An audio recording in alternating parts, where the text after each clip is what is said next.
Sejam todos bem-vindos a mais uma videoaula. Você está no canal Professora Tereza Mendes Explica. E nesta aula vamos falar um pouquinho sobre um conteúdo super importante dentro da disciplina de Química no ensino fundamental. Ao final deste vídeo, se você gostou do conteúdo, deixe seu joinha. Caso você tenha dúvidas, pode deixar nos comentários que a gente responde assim que possível.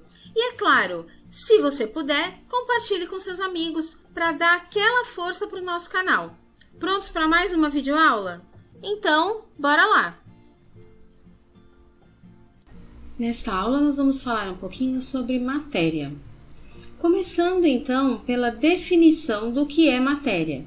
Então, a matéria, na verdade, para a química, dentro da área de ciências, corresponde a tudo que aqui ocupa lugar no espaço, ou seja, apresenta volume e tem uma massa. O volume é uma propriedade da matéria que faz ocupar o espaço, aquele recipiente que está sendo colocado. No caso, a massa é aquilo que a gente pode medir, o quanto de massa aquele indivíduo tem. Geralmente a gente mede isso em gramas ou quilos, tá? Sobre matéria, a gente fala também sobre os estados físicos. E esse aí é muito simples de vocês lembrarem, Então a gente tem aí o estado sólido, onde as partículas ficam unidas. Nós temos o estado líquido, onde as partículas ficam nem tão unidas, mas nem tão separadas, ou seja, ela molda aquele recipiente. E a gente tem o gasoso, que ocupa todo o ambiente onde ele se encontra. Vamos ver um pouquinho de exemplo de cada um. No sólido, então, a gente tem, apresenta essa forma de volume constante, então todas as partículas elas ficam unidas e sempre é o mesmo volume. Você não tem como comprimir, ou seja, espremer esse sólido, é muito difícil. E eles são mais densos, ou seja, mais pesados que os líquidos e que os gases, certo? Vamos falar um pouquinho do líquido, então. O líquido, ele apresenta uma forma do recipiente, como eu havia falado. Então, se eu pegar um tanto de água, uma massa de água, colocar numa garrafa, ele vai pegar a forma da garrafa. Se eu colocar num copo, ele vai ficar com a forma do copo, tá? E com isso, o seu volume acaba sendo constante. Então, a mesma quantidade que eu coloquei na garrafa é a mesma quantidade que eu coloquei no copo, tá? Mas ainda assim são difíceis de comprimir. E o gasoso apresenta então a forma do recipiente onde se encontra. Então eles moldam o recipiente onde eles se encontram, mas o seu volume é muito variável porque ele dispersa muito facilmente no ambiente, tá? E quando colocados em um recipiente, eles são facilmente compressíveis, ou seja, consegue comprimir esse gás. Bom, vamos falar um pouquinho então das propriedades. Lembrando que tem um vídeo que fala especificamente sobre todas as propriedades da matéria, Todas as propriedades funcionais, todas as propriedades gerais, todas as propriedades específicas. Esse daqui é só um introdutório. Então, de propriedades, a gente tem as funcionais, que está relacionada, por exemplo, não é só isso, mas são exemplos, como a acidez e a salinidade. A gente tem as propriedades gerais, que toda a matéria tem, semelhantes, que é a massa e o volume, como exemplo. E a gente tem as propriedades específicas, propriedades químicas de cada substância e propriedades físicas de cada substância. Então, lembrando que tem um videozinho que fala sobre propriedades da matéria. Vou falar um pouquinho agora sobre temperatura de fusão e temperatura de ebulição. Também tem um videozinho que fala sobre as mudanças do estado físico. Então, fusão é a mudança do estado físico do sólido para o líquido e a ebulição do líquido para o gasoso com uma fonte de calor artificial funcionando ali.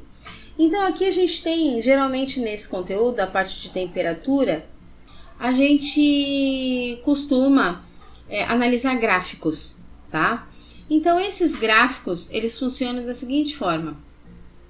Você tem aqui um gráfico aonde o padrão dele é bem peculiar, né? Então, é bem visível esse padrão, que é quando a substância é uma substância pura ou uma substância simples. Também temos um vídeo falando sobre misturas e é onde fala um pouquinho sobre essas substâncias.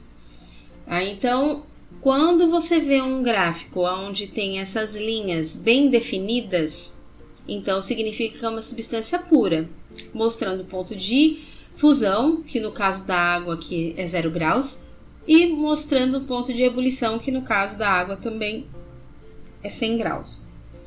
Nesse caso aqui, a gente tem uma substância que é uma mistura. Tá? Por que eu sei que é uma mistura? Porque quando ocorre a transformação do sólido para o líquido, ele não tem um padrão, né? Então percebam que aqui, ó, essa linha vermelha significa que ele mantém constante da temperatura 1 do tempo 1 até o tempo 2. Aí ele vai manter uma temperatura constante e transformar esse sólido em líquido. Aqui não, aqui do tempo 1 para o tempo 2, ele vai variando de temperatura, por isso ele vai subindo. Da mesma forma, quando passa do líquido para o vapor, tá? Então, essa é a diferença entre os dois tipos de gráficos que estão relacionados com a temperatura de ebulição e fusão. Densidade. Na densidade, então, ela vai mostrar, a densidade é uma propriedade, né, da matéria que é muito importante. Tem um videozinho que fala só sobre densidade e mostra o cálculo da densidade também, tá bom? Então, a densidade ela vai mostrar o quão denso é essa substância. Nesse caso aqui, só para vocês entenderem um pouquinho, eu falo que o óleo de soja ele é menos denso do que a água, porque ele flutua. E a areia é mais denso que a água porque ela afunda. Então, a gente sempre vai comparar uma substância com a outra, tá bom? E por fim, vamos falar um pouquinho da classificação, que foi aquela que eu falei, né? Que tem um videozinho que fala sobre essas misturas e mostra também falando sobre isso, tá? Então, ocorre o quê? Ocorre que a gente tem a matéria, ela é dividida em substância e mistura. A substância ela pode ser simples ou pura e composta, e as misturas homogênea e heterogênea. Então vamos ver aqui um pouquinho. A substância pura ou simples sempre vai ter um elemento, tá? E sempre vai ser formado com uma molécula do mesmo elemento. Como por exemplo aqui, não importa a quantidade de átomos que tenha nessa molécula, desde que eles sejam do mesmo elemento, sejam iguais, tá bom? Por exemplo aqui, ó, eu tenho 2 hidrogênios, então vai ficar H2, é uma substância simples ou pura. Aqui o gás oxigênio, eu tenho 2 oxigênios formando o O2. E aqui eu tenho 3 oxigênios formando o gás ozônio, que é o O3. Então percebam que é o mesmo elemento, porém são moléculas diferentes. Aqui cada uma é uma molécula diferente. Substância composta, aí já tem vários elementos, mas sempre forma uma mesma molécula naquele recipiente. Então, a gente tem aqui ó, o ácido clorídrico, né? Que é HCl, ou seja, 2 compostos. Né? A gente tem aqui o cloreto de sódio também, NaCl, então seriam 2 compostos, tá? Aqui a gente tem o gás carbônico e aqui a água, também são 2 elementos que está formando um composto. E aqui nós temos as misturas, né? Então as misturas elas possuem vários elementos e também formando várias moléculas no mesmo recipiente. Temos as substâncias que nós chamamos de heterogêneas, que são aquelas que não se misturam, e temos as homogêneas, que são aquelas que se misturam. Sendo assim, a gente encerra essa aula sobre matéria. Não deixe de conferir os outros vídeos que fazem parte desse conteúdo. Muito obrigada por assistir essa aula. Espero que tenham aprendido bastante. Agora, aproveitem o mapa mental que eu deixei para organizar e facilitar os seus estudos. Então, até a próxima!